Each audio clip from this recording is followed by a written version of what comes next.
रंभा सहर स्थित मिंचिनी पाटणा कल्याण मंडप ठारे ग्रीन पीस विलेज फाउंडेशन 10 वर्ष पूर्ति वार्षिक उत्सव पालन अवसर में राज्यस्तरीय संबर्धना समारोह अनुष्ठित हो जाइछि।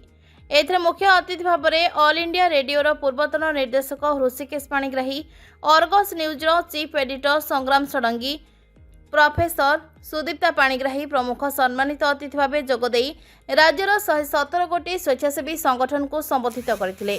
तसहित रंभार भिन्नक्षम नरहरी बेहेरा, स्विमिंग नेशनल स्वर्ण पदक विजेता और ऑल इंडिया महिला क्रिकेट खेलाड़ी जूली बेहेरा को संबर्धना देवा सह समस्त सांबादिक मानक सम्मानित करा जायथिला। कल्याण मंडप परिसर में वृक्षरोपण कर परिवेश को सबुज सुंदर भाव गढ़ी तोलिबा पई समाज को सचेतनता वार्ता दिया जायथिला। प्रारंभ में अग्रपूज्य गजानन प्रतिमूर्ति सम्मुख में सामूहिक प्रदीप प्रज्वलन करा सह दुई नर्तकी ओडिसी नृत्य परिवेषण करा। रश्मिता दलई मंच परिचालना करथिले।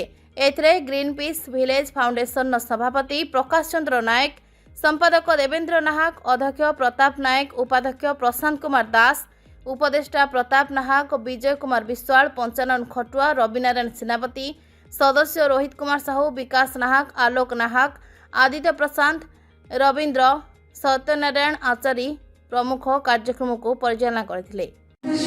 उत्सव प्रत्येक जुएल समाजसेवी समाजसेवा संगठन